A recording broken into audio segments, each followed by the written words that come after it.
કેમ છો મિત્રો? મજામાં? ગુજકેટ ફિઝિક્સ ક્રેશ કોર્સમાં આપનું હાર્દિક સ્વાગત છે. આજના આ વિડીયો લેક્ચરની અંદર આપણે ચેપ્ટર નંબર 7 પ્રત્યાવર્તી પ્રવાહ એનું રિવિઝન જે છે એ કરવાના છીએ.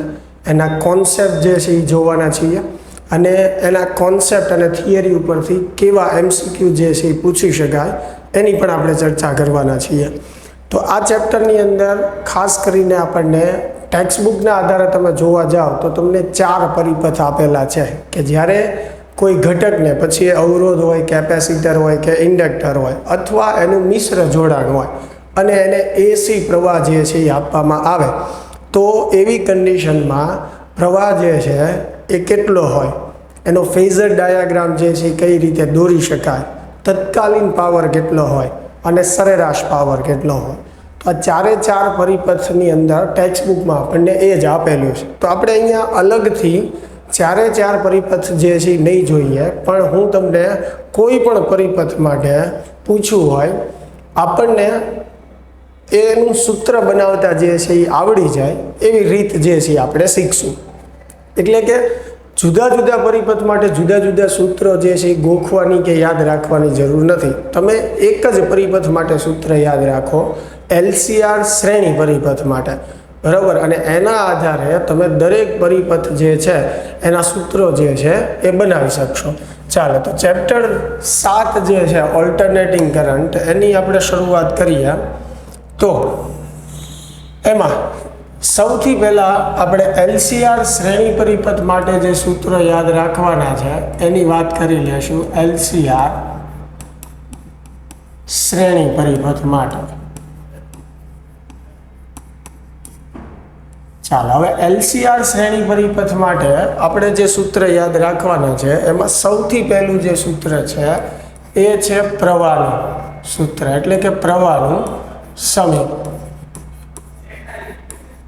બરાબર, તો પ્રવાહનું સમીકરણ જે છે એ આપણે યાદ રાખશું I બરાબર Im sin omega t plus phi. ચાલો, આ આપણું પ્રવાહનું મેઇન સૂત્ર થઈ ગયું. એટલે અલગ અલગ પરિપથ માટે અલગ અલગ સૂત્ર નહીં યાદ રાખીએ. આપણે જ્યારે પણ કોઈ પણ કોન્સેપ્ટમાં, દાખલામાં, MCQમાં AC પ્રત્યાવર્તી પ્રવાહની વાત કરેલી હોય ત્યારે પ્રવાહના સમીકરણની જરૂર પડે એટલે આપણે આ સમીકરણ યાદ કરવાનું. I બરાબર Im sin omega t plus phi. જ્યાં Im જે છે એને આપણે શું કહીએ છીએ? મહત્તમ પ્રવાહ કહીએ છીએ. હવે આ ચેપ્ટરમાં તમને ખ્યાલ જ છે કે ભાઈ AC વોલ્ટેજ જ્યારે આપવામાં આવે તો વ્યવહારમાં AC વોલ્ટેજનું કયું મૂલ્ય જે છે એ વ્યાખ્યાયિત થાય છે? RMS. અને VRMS બરાબર સૂત્ર શું થશે? Vm/√2. એવી રીતે પ્રવાહનું RMSનું સૂત્ર IRMS = Im/√2 થશે. બરાબર, આ સૂત્રો જે છે એ ખાસ યાદ રાખવાના છે આપણે. બરાબર, બીજી વસ્તુ જે છે Im = શું લખી શકાય? Vm/Z અથવા IRMS = લખી શકાય VRMS/Z. આ સૂત્રો જે છે કોમન છે અને આપણે યાદ રાખવાના છે. એટલે MCQ આની ઉપરથી ખાસ સરળ પડશે આપણને. હવે અહીંયા Z જે છે એ શું છે? ઇમ્પિડન્સ છે. એના સૂત્રની પણ આપણે આગળ વાત કરશું. ચાલો, તો સૌથી પહેલાં પ્રવાહના સમીકરણની વાત કરીએ. હવે જુઓ, આપણને માત્ર R ધરાવતો AC પરિપથ આપ્યો હોય, એકલો અવરોધ હોય અને આપણે એને AC પ્રવાહ લાગુ પાડીએ તો માત્ર R ધરાવતા પરિપથ માટે ફાઈ કળા તફાવત જે છે એ શું થાય? 0 થાય. એટલે પ્રવાહનું સમીકરણ જે છે એ શું બનશે? I બરાબર Im sin ઓમેગા ટી. બરાબર, જરૂર હોય તો સાથે સાથે નોટ ડાઉન પણ કરતા જજો, ખાસ આ ઉપયોગી થશે. એટલે અહીંયા તમે ફાઈ 0 મૂકી દીધું એટલે માત્ર અવરોધ ધરાવતા AC પરિપથ માટે પ્રવાહનું સમીકરણ બની ગયું. દાખલા તરીકે તમને માત્ર L ધરાવતો પરિપથ આપ્યો હોય તો માત્ર ઇન્ડક્ટરવાળા પરિપથ માટે કળા તફાવત -π/2 થાય. તો પ્રવાહનું સમીકરણ શું થશે? I બરાબર Im sin ઓમેગા ટી. અહીંયા તમે ફાઈની જગ્યાએ મૂકી દો -π/2. તો આ માત્ર ઇન્ડક્ટર ધરાવતા AC પરિપથ માટે પ્રવાહનું સમીકરણ થઈ ગયું. એવી જ રીતે તમને માત્ર કેપેસિટર, માત્ર C ધરાવતો પરિપથ આપ્યો હોય AC પરિપથ તો માત્ર કેપેસિટર ધરાવતા પરિપથ માટે કળા તફાવત કેટલો થાય? +π/2 થાય. તો એ કેસમાં પ્રવાહનું સમીકરણ બનશે I બરાબર Im sin ωt +π/2. લ્યો, આ ત્રણેય પરિપથ માટે પ્રવાહના સૂત્રો જે છે એ થઈ ગયા. બરાબર, માત્ર R માટે, માત્ર ઇન્ડક્ટર માટે અને માત્ર કેપેસિટર માટે. બરાબર, એટલે મેઇન સૂત્ર આપણું આ છે LCR શ્રેણી પરિપથનું. એના પરથી દરેક પરિપથના સૂત્રો જે છે એ બને. માત્ર અવરોધવાળા પરિપથમાં કળા તફાવત 0 છે, એટલે તમે કહી શકો કે V અને I સમાન કળામાં હોય છે. માત્ર ઇન્ડક્ટરવાળા પરિપથમાં કળા તફાવત જે છે એ -π/2 છે, એટલે એમાં એમ કહેવાય કે વોલ્ટેજ કરતાં પ્રવાહ કળામાં π/2 જેટલો પાછળ હોય છે. બરાબર, કેપેસિટરવાળા પરિપથમાં કળા તફાવત +π/2 છે, એટલે એમાં આપણે કહી શકીએ કે વોલ્ટેજ કરતાં પ્રવાહ કળામાં π/2 જેટલો આગળ હોય છે. બરાબર, હવે દાખલા તરીકે તમને LC પરિપથ આપ્યો હોય, LC શ્રેણી પરિપથ આપ્યો હોય. હવે એમાં બે કેસ થશે. બરાબર, L અને C આપેલા છે, શ્રેણીમાં જોડેલા છે, અને જો XC જે છે એ મોટું હોય તો કળા તફાવત જે છે એ +π/2 આવશે. તો પ્રવાહનું સમીકરણ જે છે I બરાબર Im sin ωt +π/2 થશે, કારણ કે કેપેસિટર જે છે એ મોટું છે. હવે જો XL ગ્રેટર દેન XC હોય તો કળા તફાવત જે છે -π/2 થશે, કારણ કે ઇન્ડક્ટિવ ભાગ મોટો છે, એટલે એ કળા તફાવત કેટલો થશે? -π/2 થશે. તો પ્રવાહનું સમીકરણ I બરાબર શું બનશે? Im sin ωt -π/2. બરાબર, બાકી જો તમને કોઈ પણ પરિપથ આપેલા હોય, દાખલા તરીકે RC શ્રેણી પરિપથ આપેલો હોય, બરાબર, RL શ્રેણી પરિપથ આપેલો હોય, તો આ બે પરિપથમાં પ્રવાહનું સમીકરણ આ જ આવશે I બરાબર Im sin ωt +ϕ. અને ϕ જે છે એ આપણે મેળવવો પડશે, અને કઈ રીતે મેળવવાનો એની ચર્ચા હમણાં આપણે આગળ કરશું. પણ આ સૌથી પહેલું સ્ટેપ જે છે આપણે પૂરું કર્યું કે એક સમીકરણ આપણે યાદ રાખીએ પ્રવાહનું, અને એના પરથી દરેક પરિપથના સમીકરણ આપણને બનાવતા આવડે, એટલે જેથી કરીને ગોખવા ન પડે. બરાબર, તો સૌથી પહેલી આપણે આ પ્રવાહના સમીકરણની ચર્ચા કરી. બરાબર છે કે ભાઈ જુદા જુદા પરિપથ માટે કેમ થાય. સાથે સાથે કળા તફાવત પણ આપણે શીખતા ગયા, એટલે MCQમાં આવું પણ પૂછાય છે, એટલે એ પણ આપણને ધ્યાનમાં રહે. ચાલો આગળ વધીએ. તો બીજું આમાં જે સ્ટેપ યાદ આપણે રાખવાનો છે એ છે ઇમ્પિડન્સ. બરાબર, હવે ઇમ્પિડન્સ આપણે કોની માટે યાદ રાખશું? LCR શ્રેણી પરિપથ માટે યાદ રાખશું. અને LCR શ્રેણી પરિપથ માટે ઇમ્પિડન્સનું સૂત્ર થાય R² + XC - XL². બરાબર, આ સૂત્ર છે આપણું ઇમ્પિડન્સનું. ઇમ્પિડન્સ એટલે પરિપથનો કુલ અવરોધ અથવા સમતુલ્ય અવરોધ, એટલે એનો એકમ જે છે એ ઓહ્મ જ થાય. ઘણીવાર પૂછે છે ઇમ્પિડન્સનો એકમ શું થશે, તો ઓહ્મ જ થશે, છે તો એ અવરોધ જ તે. બરાબર, એમાં XC જે છે એને આપણે શું કહીએ છીએ? XC ને આપણે કહીએ છીએ કેપેસિટીવ રિએક્ટન્સ. એનો એકમ પણ ઓહ્મ જ થશે, એ કેપેસિટરનો અવરોધ દર્શાવે છે. XL એટલે ઇન્ડક્ટિવ રિએક્ટન્સ, એનો એકમ પણ ઓહ્મ જ થશે, એટલે ઇન્ડક્ટરનો અવરોધ બતાવે છે. હવે આના પરથી જો આપણને માત્ર R ધરાવતો પરિપથ આપ્યો હોય તો Z બરાબર કેટલું થાય? આ મેઇન સૂત્ર તમે યાદ રાખો. હવે સીધી વાત છે કે એકલો અવરોધ હોય તો આ સૂત્રમાં આવશે નહીં, સૂત્રમાંથી કાઢી નાખો, એટલે Z બરાબર શું થશે? R થશે. બરાબર, માત્ર L ધરાવતો પરિપથ હોય તો Z બરાબર થશે XL, અને XL નું સૂત્ર થાય ઓમેગા. ઓમેગાની જગ્યાએ તમે શું લખી શકો? 2πf.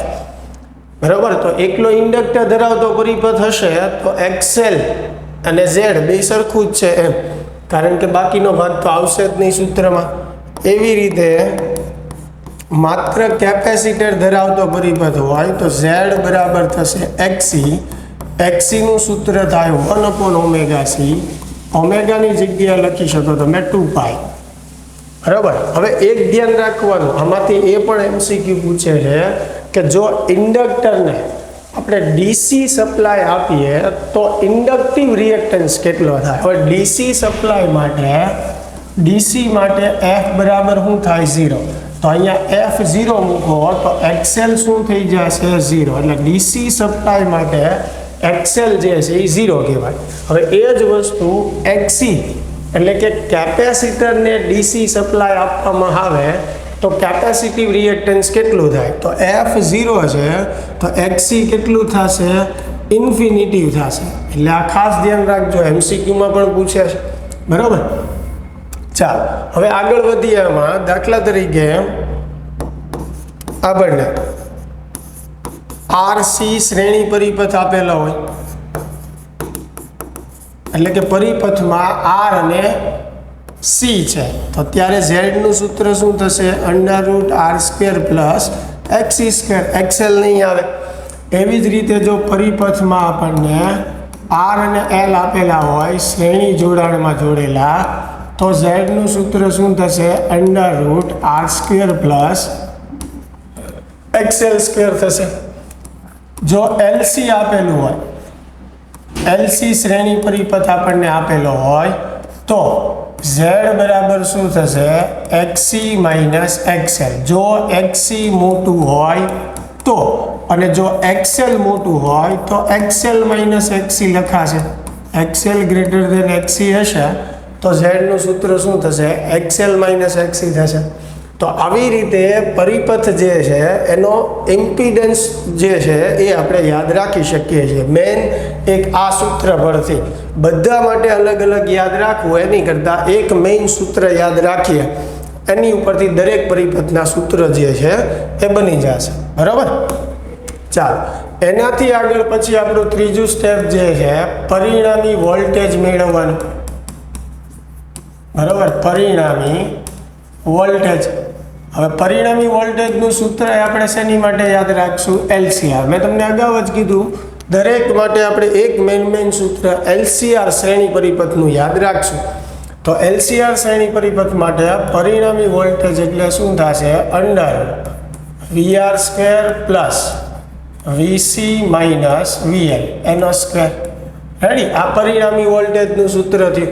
હવે સીધી વાત છે કે માત્ર અવરોધ ધરાવતો પરિપથ આપ્યો હોય તો પરિણામી વોલ્ટેજ જે છે એ VR જેટલા થશે, આ બે નથી. એવી રીતે માત્ર L આપેલું હોય તો પરિણામી વોલ્ટેજ જે છે એ VL જેટલા થાય. VL નું સૂત્ર શું થાય I × XL. અહીંયા VR નું શું થશે I × R. બરાબર. એવી રીતે માત્ર કેપેસિટર આપેલું હોય, બરાબર, તો સૂત્ર V બરાબર શું થશે XC. એટલે I × XC આવશે. બરાબર. ચાલો RC શ્રેણી પરિપથ આપેલો હોય તમને, તો RC શ્રેણી પરિપથ માટે શું થશે V બરાબર √VR² + VC². પરિપથમાં જે તમને નથી આપેલું એ આ સૂત્રમાંથી કાઢી નાખો એટલે ઓટોમેટિક સૂત્ર બની જશે. દાખલા તરીકે RL શ્રેણી પરિપથ તમને આપેલો હોય, બરાબર, તો V બરાબર શું થશે √VR² + VL². ક્લિયર. હવે એવી જ રીતે જે છે ચોથું સમીકરણ આપણે યાદ રાખીશું પાવરનું. બરાબર. સરેરાશ પાવર અથવા પાવર. તો એ સરેરાશ પાવરનું સૂત્ર પણ આપણે કોની માટે યાદ રાખીશું LCR શ્રેણી પરિપથ માટે. બરાબર. હવે LCR શ્રેણી પરિપથ માટે પાવરનું સૂત્ર શું થાય P બરાબર VI cos phi. બરાબર. અથવા આમે લખી શકો VRMS IRMS cos phi. જ્યાં cos phi જે છે એને આપણે શું કહીએ છીએ પાવર ફેક્ટર કહીએ છીએ. બરાબર. અને પાવર ફેક્ટરનું સૂત્ર શું થાય R/Z થાય. બરાબર. અને Z શું છે અગાઉ જ મેં કહી દીધું, R તો અવરોધ છે. તો મેઇન પાવરનું સૂત્ર જે છે આપણે આ યાદ રાખવાનું છે P બરાબર VI cos phi. હવે તમે સમજો કે માત્ર અવરોધ ધરાવતો પરિપથ તમને આપેલો હોય તો એની માટે phi બરાબર કેટલું થાય 0. હવે ફાઈ 0 હોય તો P બરાબર શું આવશે V ઇન્ટુ I, અથવા એને લખાય VRMS IRMS. રેડી? હવે VRMS જે છે એની જગ્યાએ તમે લખી શકો VM/√2. IRMS જે છે એની જગ્યાએ લખી શકો IM/√2. તો સરેરાશ પાવરનું સૂત્ર આમ પણ થશે VM/IM√2 ગુણ્યા √2 એટલે 2. તો આવી રીતે પણ તમે લખી શકો. તો આ તમે ટેક્સ્ટબુકમાં જોઈ શકશો કે પહેલી જ થિયરી ટેક્સ્ટબુકમાં આપણને માત્ર અવરોધ ધરાવતા એસી પરિપથની આપી છે અને એમાં આપણને આ પાવરનું સૂત્ર તારવીને બતાવેલું. તો આપણે અલગ અલગ સૂત્ર યાદ રાખવા એની કરતાં મેઇન સૂત્ર યાદ રાખીએ અને પરિપથ માટે જે ફાઈ છે એ મૂકો એટલે પાવરનું સૂત્ર તમને મળી જશે. બરોબર? ચાલો, એની પછી જે છે કે માત્ર એલ ધરાવતો પરિપથ હોય તો એની માટે ફાઈ જે છે -π/2 થાય. બરાબર? હવે અહીંયા π/2 તમે મૂકશો પ્લસ કે માઇનસ, એ કોસની કિંમત શું થશે 0. એટલે સરેરાશ પાવર જે છે એ શું આવશે 0. અને જે પરિપથમાં પાવર 0 હોય એને વોટલેસ પરિપથ કહેવાય. એટલે માત્ર ઇન્ડક્ટરવાળો એસી પરિપથ જે છે એ વોટલેસ પરિપથ કહેવાય. એવી જ રીતે માત્ર કેપેસિટર હોય, બરોબર, તો ફાઈ બરાબર જે છે એ શું થશે +π/2 થશે અને એમાં પણ પાવર 0 થશે. એટલે આ પણ વોટલેસ પરિપથ થયો. અને જો તમને એલસી પરિપથ આપેલો હોય, હવે એલસી પરિપથમાં બે સિચ્યુએશન છે કે એક્સી મોટું હોય અથવા તો એક્સએલ મોટું હોય. આ બે કન્ડિશનમાં જો એક્સી મોટું હોય તો કળા તફાવત +π/2 થાય, એક્સએલ મોટું હોય તો કળા તફાવત -π/2 થાય. પણ બે કન્ડિશન માટે પાવર તો શું આવવાનો 0. એટલે એલસી શ્રેણી પરિપથમાં પણ પાવર જે છે શું મળશે 0. એટલે ત્રણ એવા પરિપથ છે કે જેમાં પાવર 0 મળશે અથવા તો એને વોટલેસ પરિપથ કહી શકાય. માત્ર એલ, માત્ર સી અને એલસી શ્રેણી પરિપથ. બાકી આપણને આરસી આપેલું હોય, આરએલ આપેલું હોય અથવા એલસીઆર આપેલું હોય, આ ત્રણ માટે એલસીઆર, આરએલ અને આરસી શ્રેણી પરિપથમાં તો આ જ પાવરનું સૂત્ર છે. એમાં આપણે ફાઈ જે છે એ મેળવવો પડશે. હવે એ કેમ મેળવવો પડે એની ચર્ચા આગળ કરીએ. ચાલો, તો પહેલું પ્રવાહનું સમીકરણ એક યાદ રાખવાનું, બીજું ઇમ્પિડન્સનું એક સમીકરણ, ત્રીજી વસ્તુ જે છે પરિણામી વોલ્ટેજનું એક સમીકરણ, ચોથી વસ્તુ જે છે પાવરનું એક સમીકરણ. બરોબર? અને પછી આપણે વાત કરીએ તો કળા તફાવતની. ચાલો, તો કળા તફાવત જે છે જેને આપણે ફાઈ વડે દર્શાવીએ તો એલસીઆર શ્રેણી પરિપથ માટે કળા તફાવતનું સૂત્ર થાય tan phi બરાબર XC - XL/R. ચાલો, આ આપણું સૂત્ર થઈ ગયું, મેઇન સૂત્ર જે આપણે યાદ રાખવાનું. બરાબર? હવે આની ઉપરથી ધારો કે માત્ર આર ધરાવતો પરિપથ આપ્યો છે તો એમાં મેળવવાનું રહેતું જ નથી, ખ્યાલ જ છે ફાઈ કેટલું હોય 0. બરાબર? એવી રીતે માત્ર એલ ધરાવતો પરિપથ હોય તો ફાઈ કેટલું હોય -π/2. માત્ર સી ધરાવતો પરિપથ હોય તો ફાઈ કેટલું હોય +π/2. બરાબર? હવે જો આરએલ શ્રેણી પરિપથ આપણને આપેલો હોય તો tan phi નું સૂત્ર કળા તફાવત મેળવવા માટે તો આરસી છે, એલ નથી, એટલે એ સૂત્ર શું થશે XC/R. XC ની જગ્યાએ શું લખીએ કો 1/ωc. એટલે આ tan phi મેળવવાનું સૂત્ર કળા તફાવત phi મળી જશે એની ઉપરથી. એવી જ રીતે આરએલ શ્રેણી પરિપથ આપ્યો હોય તો એનું સૂત્ર થશે tan phi બરાબર XL/R. XL ની જગ્યાએ શું લખી શકાય ωL/R. બરાબર? XL ની જગ્યાએ ωL મૂકો તો આની ઉપરથી પછી તમે ફાઈ મેળવી શકો. અને એ ફાઈની કિંમત ઉપરથી જો પાવર પૂછ્યો હોય તો પાવરના સૂત્રમાં તમે કિંમત મૂકો એટલે તમને પાવર મળશે. બરાબર? તો 5 મેઇન સમીકરણ છે એ તમારે યાદ રાખવાના છે. એના પરથી દરેક પરિપથ જે છે એના સમીકરણો જે છે એ બની જશે. પછી એ પ્રવાહનું સમીકરણ હોય, ઇમ્પિડન્સ હોય, ઘણા તફાવત હોય, પાવર હોય કે પરિણામી વોલ્ટેજ હોય, દરેક માટે તમને જે છે એ સમીકરણ મેળવતા આવડી જશે. તો ખાસ જે છે એ તમને જરૂર જણાય, અથવા આમાં સારું લાગે, તમને નવીન લાગે તો આ નોટ ડાઉન કરી રાખજો. રિવિઝન કરતી વખતે ખાસ આ ઉપયોગી થશે. MCQની પ્રેક્ટિસ કરતી વખતે ખાસ ઉપયોગી થશે, કેમ કે નાના નાના MCQ જે છે એ આમાંથી પૂછાતા હોય છે. બરાબર. ચાલો હવે ચેપ્ટરમાં આપણે આગળ વધીએ. તો આમાં આપણે બધા પરિપથની જે છે એ ચર્ચા કરી લીધી છે. હવે એની પછી એક વાત કરીએ ચેપ્ટરની, તો મહત્વનો જે કોન્સેપ્ટ જે છે તમારે ટેક્સ્ટ બુકની અંદર જે છે શ્રેણી અનુનાદ. બરાબર. અને શ્રેણી અનુનાદની ઘટના જે છે કયા પરિપથમાં જોવા મળે? LCR શ્રેણી પરિપથમાં. એટલે એ ખાસ ધ્યાન રાખવાનું કે અનુનાદ થવાની પહેલી શરત તો એ જ છે કે પરિપથમાં 3 ઘટકો હાજર હોવા જોઈએ, ઇન્ડક્ટર, કેપેસિટર અને અવરોધ. તો જ અનુનાદની ઘટના જે છે એ થાય. બરાબર. LCR શ્રેણી પરિપથમાં પ્રવાહ મહત્તમ થવાની જે ઘટના છે એને આપણે શું કહીએ છીએ? શ્રેણી અનુનાદની ઘટના કહીએ. એટલે Im બરાબર શું થશે? Vm/Z. બરાબર. Im બરાબર શું થશે? Vm/Z થશે. તમે RMS સ્વરૂપે લખી શકો એવું કંઈ નથી. IRMS શું લખી શકાય? VRMS/Z. અને બે સૂત્રમાં તમે જોઈ શકો કે અનુનાદ ક્યારે થાય? તો કે જ્યારે પ્રવાહ મહત્તમ થાય. બરાબર. અને પ્રવાહ મહત્તમ થવા માટે Z જે છે એ શું થવું પડે?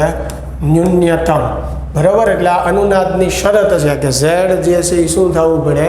ન્યૂનતમ થવું પડે. હવે Z નું સૂત્ર આપણે ધ્યાનથી જોઈએ તો એ છે √R² + XC - XL એનો સ્ક્વેર. તો Z ને મારે શક્ય એટલો નાનો કરવો હોય તો આ પદ કેવું થવું પડે? 0. એટલે કે XC - XL બરાબર 0 થાય ત્યારે અનુનાદ થાય. એટલે આ અનુનાદની બીજી શરત થઈ. હવે XC બરાબર XL લખી શકો તો આ પણ એક એની શરત થઈ ગઈ. XC ની જગ્યાએ 1/ωc, XL ની જગ્યાએ ωL. તો એની ઉપરથી કોણીય આવૃત્તિ જે છે અનુનાદની, બરાબર, એને તમે ω0 કહો અથવા ωR કહો તો એનું સૂત્ર થશે 1/√LC. એની ઉપરથી આવૃત્તિનું સૂત્ર આપણને મળે. આવૃત્તિને દર્શાવવા F પડે, જે સૂત્ર થશે 1/2π√LC. બરાબર. તો આ અનુનાદની કોણીય આવૃત્તિ અને અનુનાદની આવૃત્તિ મેળવવાના સૂત્રો થઈ ગયા. એવા પણ MCQ પૂછાઈ જ ગયેલા છે જૂના પેપરોમાં, એટલે ખાસ આ સૂત્ર યાદ રાખવું. હવે અનુનાદમાં એક બીજી ઘટના જે છે ક્યુ ફેક્ટર. બરાબર. તો ક્યુ ફેક્ટર એક એવો અચળાંક છે જે અનુનાદને વ્યાખ્યાયિત કરે છે. બરાબર. એટલે કે ક્યુ ફેક્ટરની કિંમત જેમ વધારે હોય એમ અનુનાદ જે છે એ સારો હોય. બરાબર. એની માટે I વિરુદ્ધ ઓમેગાનો આલેખ પણ દોરવામાં આવે. I વિરુદ્ધ ઓમેગાનો આલેખ. અને આ આલેખની જે તીવ્રતા, તીક્ષ્ણતા જે છે એ ક્યુ ફેક્ટર નામની રાશિ તરીકે વ્યાખ્યાયિત થાય છે. અને ક્યુ ફેક્ટર જે છે એકમ રહિત અને પરિમાણ રહિત રાશિ છે. ક્યુ ફેક્ટર જે છે એના સૂત્ર 1/R√L/C. એટલે કે અનુનાદ માટે ક્યુની કિંમત વધારે હોવી જોઈએ. અને ક્યુની કિંમત ક્યારે વધારે મળે? જ્યારે R ઓછો હોય, L વધારે હોય અને C ઓછો હોય. બરાબર. બીજું એક સૂત્ર જે છે ω0L/R. ત્રીજું પણ એક સૂત્ર છે આપણી પાસે 1/ω0C/R. આ બધા જે છે એ ક્યુ ફેક્ટરના સૂત્ર છે. જ્યારે અનુનાદ સારો થાય ત્યારે પ્રવાહ જે છે એ મહત્તમ મળે અને પાવર જે છે એ પણ મહત્તમ મળે. જ્યારે પાવર મહત્તમ પાવર કરતાં અડધો થઈ જાય ત્યારે પ્રવાહ જે છે એ મહત્તમ પ્રવાહ કરતાં √2માં ભાગનો મળે. બરાબર. એટલે આ ક્યુ ફેક્ટરને લગતા જે બધા કોન્સેપ્ટ જે છે એની આપણે ચર્ચા કરી છે. બરાબર. ચાલો આગળ વધીએ હવે ચેપ્ટરમાં. એની પછી ફેઝર ડાયાગ્રામ પણ એકવાર જોઈ લઈએ, એટલે એમાં પણ તમને કોઈ તકલીફ ન રહે એના કોન્સેપ્ટના. બરાબર. કદાચ MCQમાં ક્યાંય ફેઝર ડાયાગ્રામની વાત આવી હોય તો એ પણ આપણને સમજાય. ફેઝર ડાયાગ્રામ સૌથી પહેલાં માત્ર અવરોધ ધરાવતા પરિપથ માટે દોરીએ તો એમાં φ જે છે શું હોય છે? 0. બરાબર. તો એની માટે ફેઝર ડાયાગ્રામ જે છે આપણે કઈ રીતે દોરી શકીએ તો કે વી અને આઈ જે છે એ સમાન કળામાં હોય છે. તો સૌથી પહેલાં જે છે હું વીનો ફેઝર જે છે એ દોરું છું. તો આઈની કળા પણ એટલી જ હોય છે એટલે આઈનો ફેઝર પણ આપણે ત્યાં જ દોરવો પડે અને આ એનો ખૂણો ધારો કે ઓમેગા ટી. બરાબર. પછી આપણે એનું મૂલ્ય પ્રક્ષેપ લંબાવીને બતાવી શકીએ છીએ કે ભાઈ આ ઊંચાઈ જે છે આઈનું મૂલ્ય દર્શાવે છે એટલે કે આઈના ફેઝરનું. એવી રીતે આ ઊંચાઈ જે છે એ વીના ફેઝરનું મૂલ્ય જેને સ્મોલ વી પડે. ટૂંકમાં માત્ર અવરોધવાળા પરિપથ માટે જે દિશામાં વી હશે એ જ દિશામાં આઈ આવશે કારણ કે વી અને આઈ સમાન કળામાં હોય છે. બરાબર. એવી જ રીતે માત્ર ઇન્ડક્ટર ધરાવતા પરિપથ માટે આપણે ફેઝર ડાયાગ્રામ દોરીએ તો ઇન્ડક્ટરવાળા પરિપથની અંદર આપણને ખ્યાલ છે કે વોલ્ટેજ કરતાં પ્રવાહ જે છે એ કળામાં π/2 જેટલો પાછળ હોય છે. બરાબર. હવે અહીંયા ખાસ ધ્યાન રાખવાનું કે વિષમગળી દિશા જે છે એ તમારે આગળ ગણવાની. વિષમગળી દિશામાં તમે જાઓ તો એ આગળ ગણવાનું. સમગળી દિશા જે છે એ તમારે પાછળ ગણવાનું. બરાબર. તો માત્ર ઇન્ડક્ટરવાળા પરિપથની અંદર પ્રવાહ પાછળ હોય છે એટલે કે વી અને આઈ વચ્ચેનો ખૂણો π/2 હોય છે અને આઈ પાછળ હોય છે. પાછળ એટલે કઈ ડાયરેક્શનમાં આવવાનું તો કે સમઘડી. એટલે સમઘડી ડાયરેક્શનમાં વી અને આઈ વચ્ચેનો ખૂણો 90 બને એ રીતે આપણે દોરીએ એટલે આ વી અને આઈના ફેઝર થઈ ગયા. પછી આ જે એની હાઇટ જે છે એ આપણે કહી શકીએ કે આ વીના ફેઝરનું મૂલ્ય છે. એવી રીતે આ જે છે આઈના ફેઝરનું. એટલે આ માત્ર એલ માટે વી અને આઈનો ફેઝર ડાયાગ્રામ થઈ ગયો. દાખલા તરીકે મને વી આવી રીતે દોરીને આપ્યો હોત તો હું આઈ જે છે એ આવી રીતે બતાવે. બરાબર. વી કરતાં આઈ પાછળ. પાછળ એટલે સમઘડી દિશામાં. બરાબર. ચાલો એની પછી જે છે માત્ર કેપેસિટર ધરાવતા પરિપથ માટે આપણે ફેઝર ડાયાગ્રામ દોરીએ તો કેપેસિટરના કેસમાં વી કરતાં આઈ જે છે એ કળામાં π/2 જેટલો આગળ હોય છે. બરાબર. હવે આગળ એટલે સમઘડી દિશામાં એટલે આઈનો ફેઝર આપણે સમઘડી દિશામાં વી સાથે 90ના ખૂણે બતાવશું એટલે આઈનો ફેઝર થઈ ગયો. તો આ વી અને આઈનો ફેઝર ડાયાગ્રામ થઈ ગયો માત્ર કેપેસિટર ધરાવતા એસી પરિપથ માટે. જો મને વી આવી રીતે દોરીને આપ્યો હોત તો આઈ જે છે હું આવી રીતે દર્શાવે. બરાબર. મૂળ આઈ જે છે આગળ. આગળ એટલે વિષમઘડી દિશામાં. બરાબર. ચાલો એવી રીતે આપણને એલસીઆર પરિપથ આપેલો હોય. એલસીઆર શ્રેણી પરિપથ. બરાબર. તો એલસીઆર શ્રેણી પરિપથ જે છે બરાબર એની અંદર ત્રણેય ઘટકો છે. હવે શ્રેણીની અંદર પ્રવાહ જે છે એ સરખો હોય. ખાસ ધ્યાન રાખવાનું આમાં કેમ કે 2 કે 3 ઘટકો હોય ત્યારે 2 શક્યતાઓ છે. શ્રેણીમાં જોડી શકાય અને સમાંતરમાં જોડી શકાય. જો શ્રેણી પરિપથની વાત હોય તો શ્રેણી પરિપથમાં બધાનો આઈ જે છે એ સમાન હોય એટલે બધા માટે આઈ સમાન હોય. એટલે સૌથી પહેલું ફેઝર ડાયાગ્રામની અંદર જે છે એ આપણે શું દર્શાવવાનું તો કે આઈનો ફેઝર દર્શાવવાનું. દાખલા તરીકે આ જે પરિપથ છે એલસીઆર મને સમાંતરમાં આપ્યો હોય. એલસીઆર સમાંતર 3 સમાંતરમાં જોડેલા હોય તો એનો ફેઝર ડાયાગ્રામ જ્યારે હું દોરવા જાઉં ત્યારે સૌથી પહેલું હું શું દોરીશ તો કે સમાંતરમાં વી સમાન હોય બધાનો. એટલે સૌથી પહેલો હું ફેઝર કોનો દર્શાવીશ વીનો. બરાબર. હવે અહીંયા આવીએ આપણે તો સૌથી પહેલા આઈનો ફેઝર આવશે. હવે આઈને ધ્યાનમાં રાખીને આપણે વી જે છે એ બતાવવાના છે. એટલે કે 3 ઘટક જે છે એના વોલ્ટેજના ફેઝર બતાવવાના છે. સૌથી પહેલા આપણે અવરોધના બતાવીએ તો અવરોધ માટે સંબંધ શું છે કે વીની દિશામાં આઈ હોય અથવા એમ કહી શકો કે જે દિશામાં આઈ હોય એ જ દિશામાં વી હોય. તો અહીંયા જે દિશામાં આઈ છે બરાબર એ જ દિશામાં આપણે જે છે અવરોધના વોલ્ટેજનો ફેઝર આવશે એટલે એને શું કહેવાય? VR. રેડી? ચાલો, હવે મારે ઇન્ડક્ટરના વોલ્ટેજનો ફેઝર દર્શાવવો છે. હવે ઇન્ડક્ટરના કેસમાં કેવું છે કે પ્રવાહ જે છે વોલ્ટેજ કરતાં પાછળ હોય, π/2 જેટલો.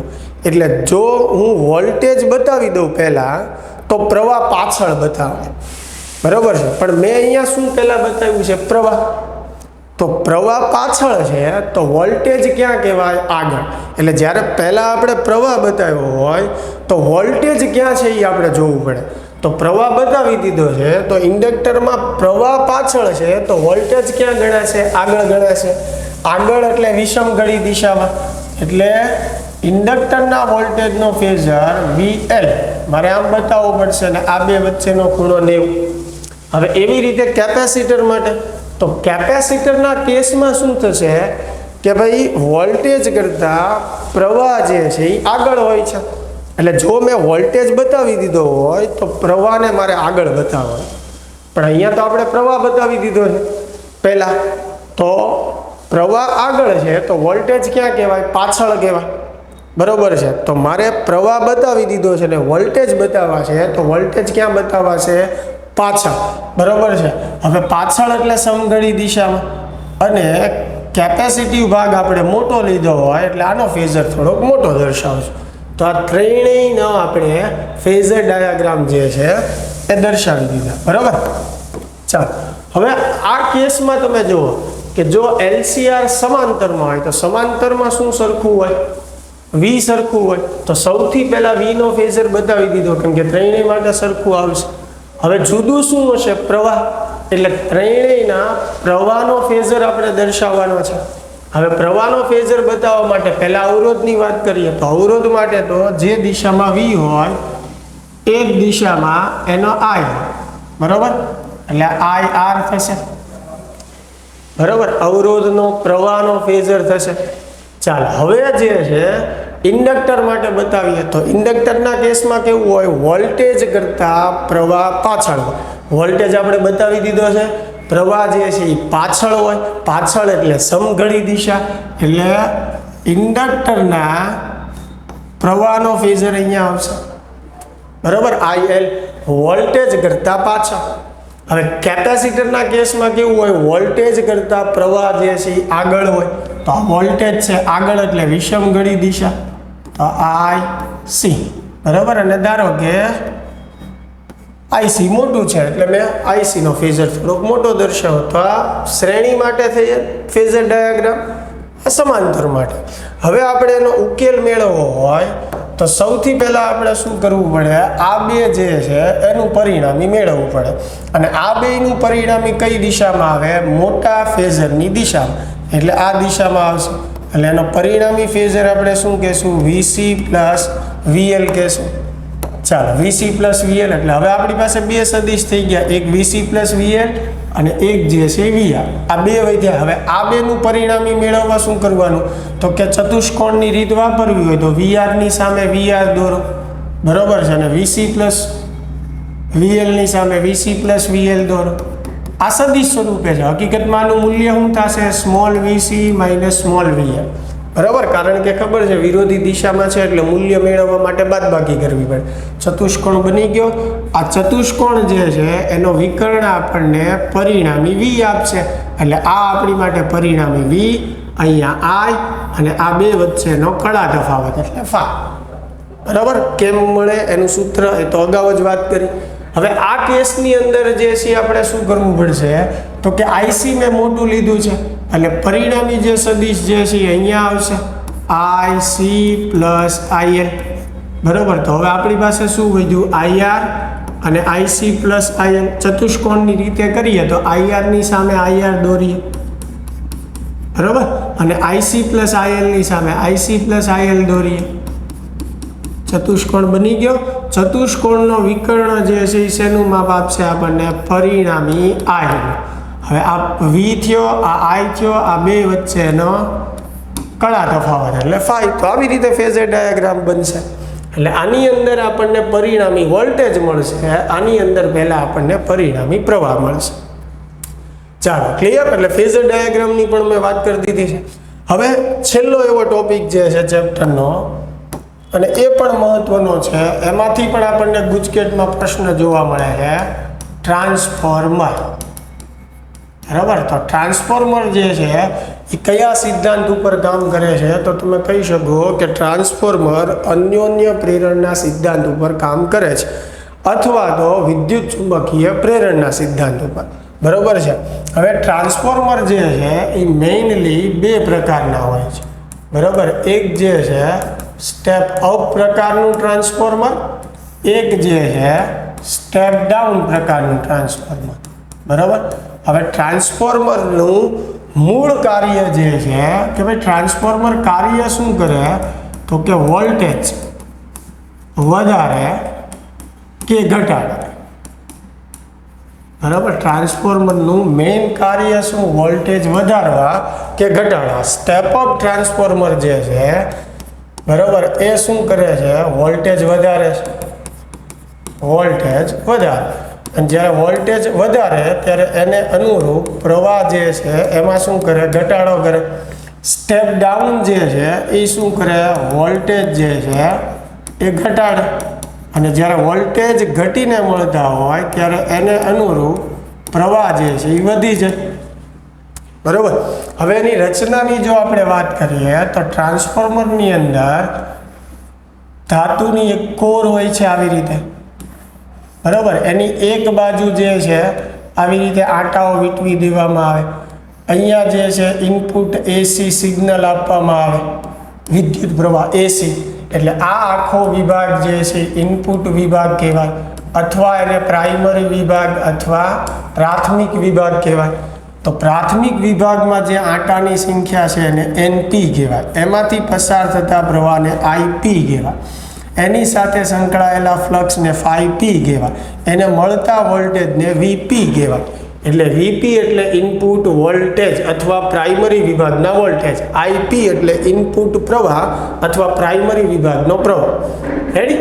પછી એવી રીતે જે છે અહીંયા સામેની બાજુ જે છે આંટાઓ વીંટવેલા હોય. બરાબર, અને આ બે છેડા વચ્ચે આપણને આઉટપુટ મળશે. એટલે આ જે વિભાગ છે એને આઉટપુટ વિભાગ કહેવાય, અથવા એને સેકન્ડરી વિભાગ એટલે કે ગૌણ વિભાગ કહેવાય, જ્યાંથી આપણને આઉટપુટ મળશે. એટલે આઉટપુટ વિભાગના આંટાની સંખ્યા એનએસ, આઉટપુટ વિભાગનો પ્રવાહ આઈએસ. બરાબર, આઉટપુટ વિભાગનું ફ્લક્સ એટલે કે ગૌણ વિભાગનું ફ્લક્સ ફાઈએસ, એના વોલ્ટેજ એટલે વીએસ. બરાબર, ચાલો, તો આ ટ્રાન્સફોર્મરની વાત કરી. હવે જો સ્ટેપ અપ મારે બનાવવું હોય તો એનએસ ગ્રેટર દેન શું હોવું જોઈએ? એનપી. બરાબર, એટલે કે સેકન્ડરી વિભાગના આંટાઓની સંખ્યા વધારે હોવી જોઈએ અને એમાં તાર જે છે એ પાતળો હોય.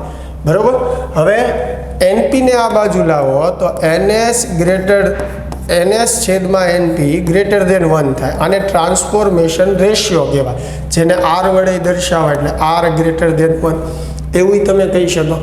એટલે સ્ટેપ અપ ટ્રાન્સફોર્મરની અંદર આઉટપુટ વોલ્ટેજ વધારે જોતા છે, એટલે અહીંયા આંટાઓની સંખ્યા જે છે એ વધારે હોય.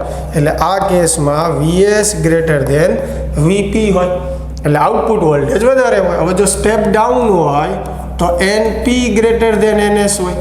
એટલે આ કેસમાં એનએસ ના છેદમાં એનપી લેસ દેન 1 મળે, એટલે આર લેસ દેન 1 કહેવાય. આની અંદર વીપી ગ્રેટર દેન વીએસ હોય, એટલે કે આઉટપુટ જે છે આઉટપુટ વોલ્ટેજ એ કેવા મળશે? ઓછા મળશે.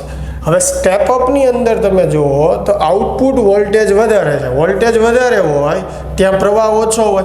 એટલે અહીંયા આઈપી ગ્રેટર દેન આઈએસ હશે. બરાબર, સ્ટેપ ડાઉનની અંદર આઉટપુટ વોલ્ટેજ જે છે એ કેવા છે? ઓછા છે. એટલે અહીંયા આઈએસ ગ્રેટર દેન આઈપી હશે. બરાબર, સમજાય છે? એનો આપણે ઇનપુટ પાવર વ્યાખ્યાયિત કરવો હોય તો ઇનપુટ પાવર પીઆઈ બરાબર તમે લખી શકો વીપી આઈપી. બરાબર, અને પીઓ બરાબર લખી શકો વીએસ આઈએસ.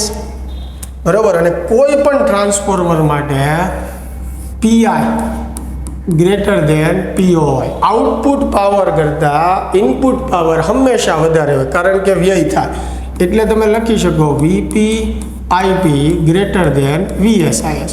પછી સ્ટેપ અપ હોય કે સ્ટેપ ડાઉન હોય, આ જે મેં બોક્સમાં સૂત્ર લખ્યું છે એ સ્ટેપ અપ કે સ્ટેપ ડાઉન બંને માટે સેમ જ રહેશે, એમાં કોઈ ફેરફાર થશે નહીં, એ ખાસ તમે ધ્યાન રાખજો.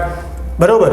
જો તમને આદર્શ ટ્રાન્સફોર્મર કીધું હોય, આદર્શ ટ્રાન્સફોર્મર, તો અને તો જ તમે આમ લખી શકો કે PI બરાબર PO, એટલે કે VPIP બરાબર VSIS, આદર્શ ટ્રાન્સફોર્મર કીધું હોય તો.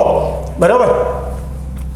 ચાલો, એની પછી આપણે વાત કરીએ ટ્રાન્સફોર્મરમાં, તો સૌથી પહેલું સૂત્ર આપણે આ યાદ રાખવાનું છે, φs ના છેદમાં φb બરાબર ns ના છેદમાં np. એક બીજું સૂત્ર ns ના છેદમાં np બરાબર vs ના છેદમાં vp. ત્રીજું સૂત્ર ns ના છેદમાં np બરાબર ip ના છેદમાં is. અને આ સૂત્ર કોની માટે સાચું છે? આદર્શ ટ્રાન્સફોર્મર માટે જ સાચું છે. બરાબર. તો આ ટ્રાન્સફોર્મરને લગતા જે કાંઈ પ્રશ્નો જે છે એમાં જે કાંઈ સૂત્ર આપણને કામ લાગે છે એની આપણે ચર્ચા કરી. હા, વધારામાં જો આપણને એની કાર્યક્ષમતા પૂછી હોય ટ્રાન્સફોર્મરની અથવા રકમમાં કે એમાં આપેલી હોય, તો કાર્યક્ષમતાનું સૂત્ર થાય આઉટપુટ પાવર છેદમાં ઇનપુટ પાવર. આઉટપુટ પાવર એટલે VSIS, ઇનપુટ પાવર એટલે VPIP. તો ટ્રાન્સફોર્મરની કાર્યક્ષમતા કઈ રીતે મળે? તો કે આઉટપુટ પાવરના છેદમાં ઇનપુટ પાવર કરવાથી. એટલે આનો પણ તમે કાર્યક્ષમતાના સૂત્રનો પણ ઉપયોગ જે છે એ કરી શકો છો. ટ્રાન્સફોર્મરની અંદર ઉર્જા વ્યય થવાના મુખ્ય 4 કારણો છે. બરોબર. એક સૌથી પહેલું ફ્લક્સ લીકેજિંગ છે. ફ્લક્સ લીકેજિંગ ન થાય એટલા માટે આપણે સેન્ટર કોર પ્રકારનું ટ્રાન્સફોર્મર વાપરીએ, એટલે કે બરોબર વચ્ચે જે કોર હોય એની ઉપર 2 વિભાગના આંટાઓ વીંટવેલા હોય, એટલે ફ્લક્સ લીકેજિંગ ઓછું થાય. બરોબર છે. બીજું, એડી પ્રવાહના લીધે થતો વ્યય એ ઘટાડવા માટે આપણે લેમિનેટેડ એસેમ્બલીનો ઉપયોગ કરીએ. ત્રીજું, આ જે તાર વીંટવો હોય એનો અવરોધ એટલે કે વાઇન્ડિંગનો અવરોધ, બરાબર, તો એવા તારનો ઉપયોગ કરવાનો કે જેનો અવરોધ કેવો હોય? ઓછો હોય. અને ચોથું કારણ જે છે હિસ્ટેરિસિસ. તો હિસ્ટેરિસિસ થતો વ્યય ઘટાડવા માટે એવું દ્રવ્ય લેવાનું, બરાબર, કે જેમાં હિસ્ટેરિસિસના લીધે થતો વ્યય કેવો હોય? ઓછો હોય. એટલે 4 કારણો છે ટ્રાન્સફોર્મરની અંદર ઉર્જા વ્યય થવાના. 4ની આપણે ચર્ચા કરી. ફ્લક્સ લીકેજિંગ, વાઇન્ડિંગનો અવરોધ, એડી પ્રવાહ અને છેલ્લું આપણે કીધું હિસ્ટેરિસિસના લીધે થતો વ્યય. આ 4 મુખ્ય કારણો છે. આ ચેપ્ટર આમ ઘણું તમને મિત્રો અઘરું લાગતું હોય, પણ શરૂઆતની અંદર મેં તમને જે 5 સૂત્રો કરાવ્યા, પ્રવાહનું સમીકરણ છે, ઇમ્પિડન્સનું સમીકરણ છે, પરિણામી વોલ્ટેજનું છે, કળા તફાવતનું છે અને પાવરનું છે. મેઇન LCR પરિપથ માટે આ 5 સૂત્રો તમે યાદ રાખો. એના પરથી જે કાંઈ તમને પરિપથ આપેલો હશે એના સૂત્રો બની જશે. એમાંથી MCQ પણ પૂછાય છે. દાખલા તરીકે માત્ર અવરોધ ધરાવતો પરિપથ હોય તો એ કેસની અંદર પાવર ફેક્ટર કેટલો થશે, કળા તફાવત કેટલો થશે. જેમ કે અનુનાદની આપણે વાત કરીએ તો આપણને એવું પૂછે કે અનુનાદ જે છે, અનુનાદ વખતે પાવર ફેક્ટર કેટલો? તો પાવર ફેક્ટરનું સૂત્ર શું થાય? R/Z. અનુનાદ વખતે Z બરાબર શું થશે? R cancel. તો અનુનાદ માટે પાવર ફેક્ટર જે છે કેટલો થાય? 1 થાય. આવા નાના નાના MCQ બનાવીને પૂછતા હોય છે. એટલે ખૂબ ધ્યાનથી મેં તમને સમજાવ્યું છે, નાનામાં નાની વાત. એટલે ખાસ રિવિઝન કરજો આ ચેપ્ટર. એકવાર વ્યવસ્થિત જોઈ લેશો એટલે આના કોઈ પણ MCQ જે છે એ તમને અઘરા લાગશે નહીં. તો મળીએ હવે નેક્સ્ટ લેક્ચરમાં.